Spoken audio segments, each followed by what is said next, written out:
line, drops down again. How fast is Kluge going to go? What is the story of the clock? It's fast! It's inside 13 seconds, but only just, and only good enough, I think, for 4th place. So Team 4 take victory in the flying lap. Team 1 have to settle for a place just off the podium finish in this event.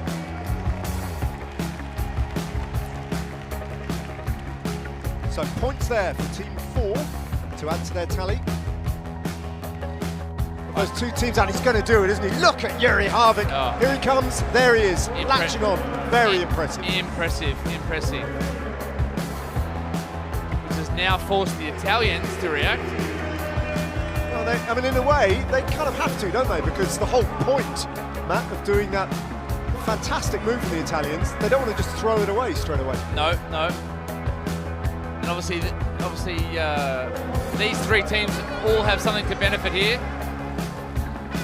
by putting themselves back in front of the Italians if they can take a lap. And again, it's the Team 8. And just on back foot here, a little bit out of it now. And the problem the Italians are going to find here is who's going to help them back in the peloton. Yeah. That is the pattern that is emerging. The Italians are a little bit isolated, almost in their own game here. And this trio of teams that have gone up the road, well, that's the second time at least that they have been able to work together to shut down against it. They are, and that's at least 3 or 4 minutes that no one else has come through and given the Italians a hand as well. Well, why would they? No.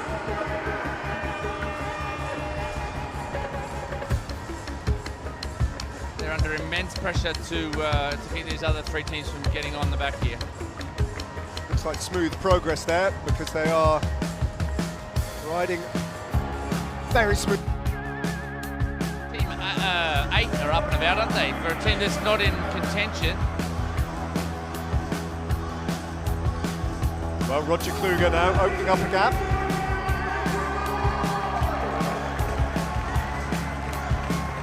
But again, it's just one team, however good they are, Roger Kluge. He'll try and use this second bunch on the track as a little bit of a stepping stone, but he'll have to sweep past them, develop this advantage. I don't know how much use they're going to be to him. He might take a few with him, which would be an advantage, some of the stronger riders here. Yeah, it's not ideal with the amount of traffic he's going to get through here. Finds his teammate, Reinhardt, who will make progress on the outside of this group now. Can't hang around in this group, because the second group behind are coming in pretty fast. And again, that traffic just delaying. Reinhardt has to go the long way round and off the front of that group. But the Italians behind, as you can see, are knitting those two groups back together again. So the peloton is a complete peloton again, albeit half of it has lost a lap. Yeah. That's not of much relevance though in terms of the general classification standings. We've got a complete peloton again. Front of the race is Team 1. But not by much. They don't lead by much. We've still got over 20 minutes of racing, so still a lot to play for. And just as we thought the bunch had eased up a little bit, the Germans have pushed on. Yep. Well, I think when those two groups came together again, there was just a little lull. Yep. And it is Team 7, 13 and 2 and 14, those teams who are riding on the front with questionable motivation, really, at this point. They've just lost another lap. They're not going to win the round, are they? No. So it's a good opportunity for the Germans to take track meters here. And I think the Italians are aware of that, and Elia Viviani launches a counter-attack. Juri Harvik is straight onto this. There's Viviani. He's the second rider on the road now. Harvik has seen the danger here. Look behind. No one else is giving him chase. This is going to be a very important change between him and Wiggins. Consonni against Wiggins. Wiggins, again, just giving us the impression he's tiring a little bit, not making any inroads on Simone Consonni, who still looks very fresh. And pretty soon, actually, Kluge's coming hard and fast towards the back of that bunch. And it could well be that Team 1 are going to draw level in terms of laps with Team 9 imminently and move into, albeit possibly temporary, lead of the general classification. European champions then, Team 1, not far from taking a lap here. No, No.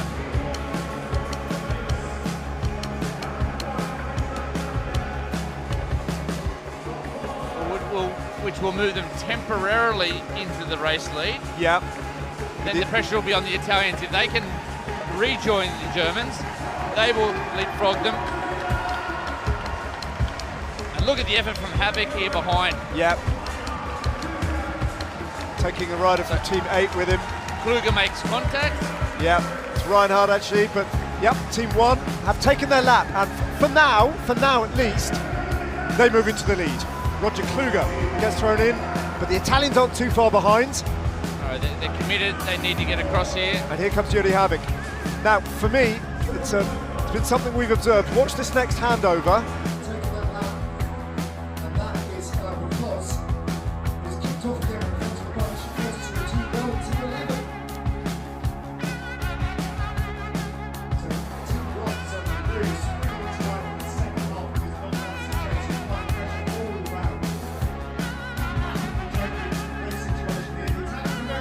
Look at Viviani Motor repositioning himself, moves into third place. But this time Kluge is going to reverse it and take, that's Reinhardt actually, Team 1 take the 10 points and Team 4 have to settle for third place, which is only 4 points.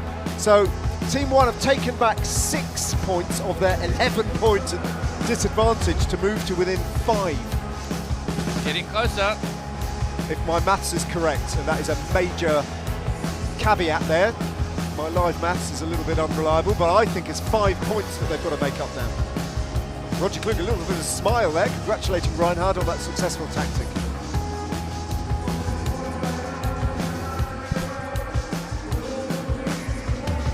So many variables to control here, Matt, including, I think, the undoing for the Italians there was where they did that change.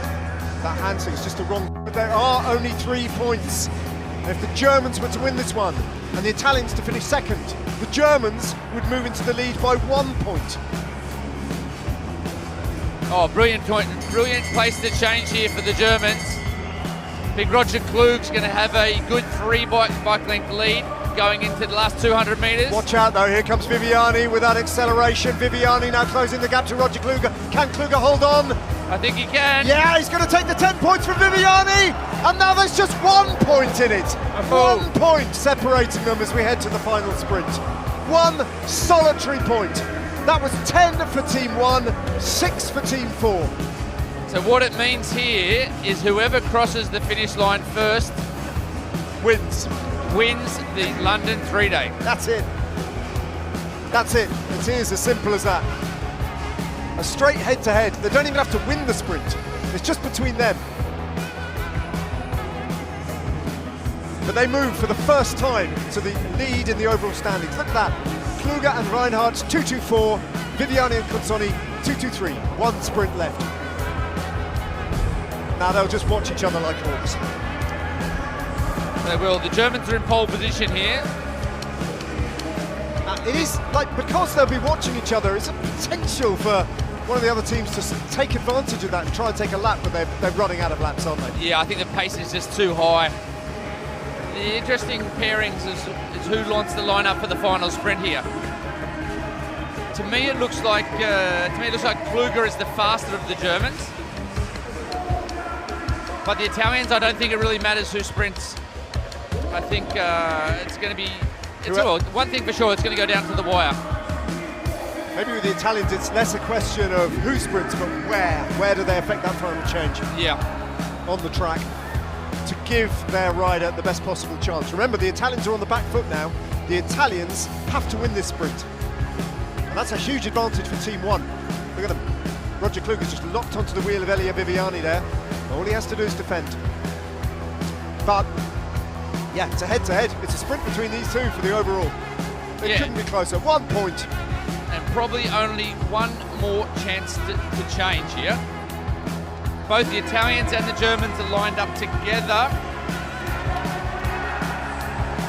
So we're going to see we're going to see Viviani versus Kluge when this change happens here. Yep.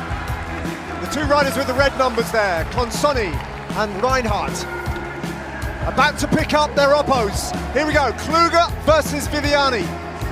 Kluge, Viviani into the throw. That's the last of the handovers in London 3-day. They take the bell. 1 lap to go. Viviani on the front. The Italians have to beat the Germans. Roger Kluge alongside Elia Viviani. Side by side. Germany, Italy, Team 1, Team 4. Viviani gets the win. Team 4 win it and deny the European champions at the last. The Consoni family make it 2 overall victories this evening. The women have done it, Chiara has done it. Simone Consoni, supported by Elia Viviani, in thrilling fashion, have just won the men's competition. And boy, was that close. What a nail biter, what a nail biter. After 3 nights of competition, it all coming down to the last event, the last sprint, the winner takes all. And our Italians have done it again, firstly in the females, and now the males have won it. Consoni and Viviani, well-deserved winners of the inaugural London 3-day. Fabulous. Fabulous to see. And again, superstar riders.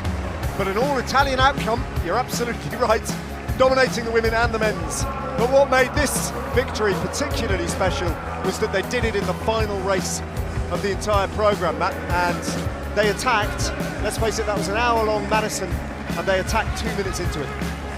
Yeah, we saw a very aggressive final chase. Very, very aggressive final chase. And the look, if you look at Havoc and Wiggins, they went in here under pressure they were behind on points. They had that lap advantage, but we saw multiple times in the last hour. The way that race ended, it was an hour long, but it felt like it lasted a quarter. It was edgy as seat stuff.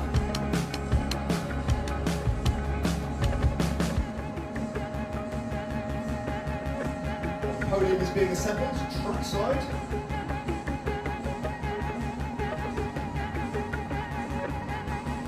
It's great for the public here to see some of the superstars of the road and track mixing it with each other. Been a long season for the road riders, the start of the season for the track riders, but to have them here all in the same venue, 3 nights of fabulous racing, it's been great to see.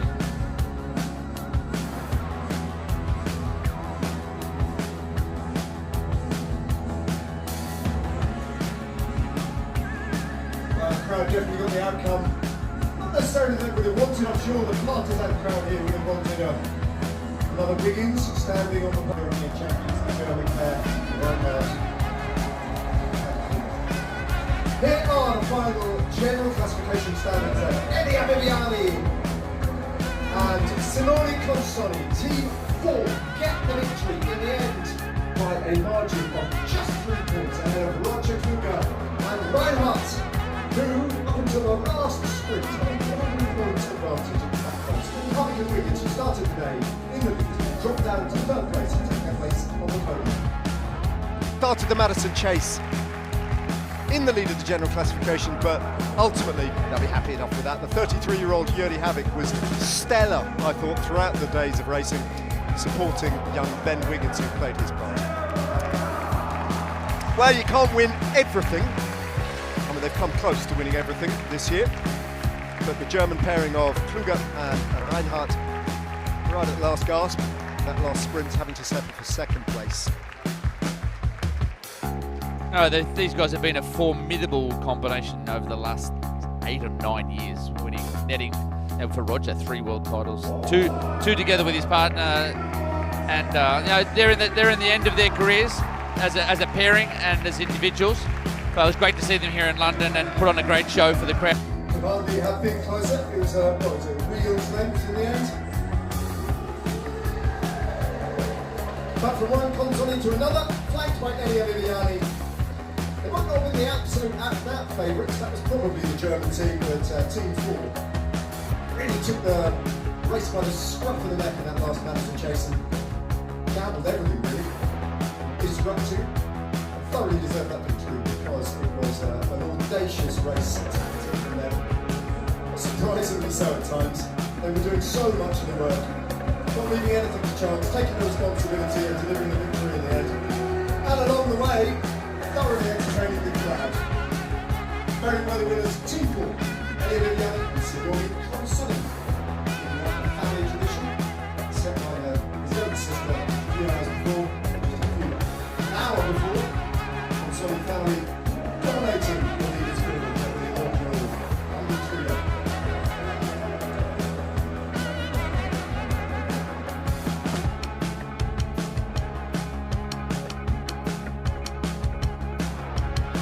All the riders who've taken part now being called forward for a sort of end-of-term photograph, a bit like when you're in school.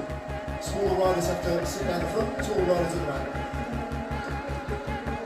And they've all played their part, haven't they, Matt? And at times they've all pretty much had their moment, whether it's off the front of the race or doing things in the dirty or the elimination. We've kind of noted every single one of these 64 riders over the course of the last 3 days.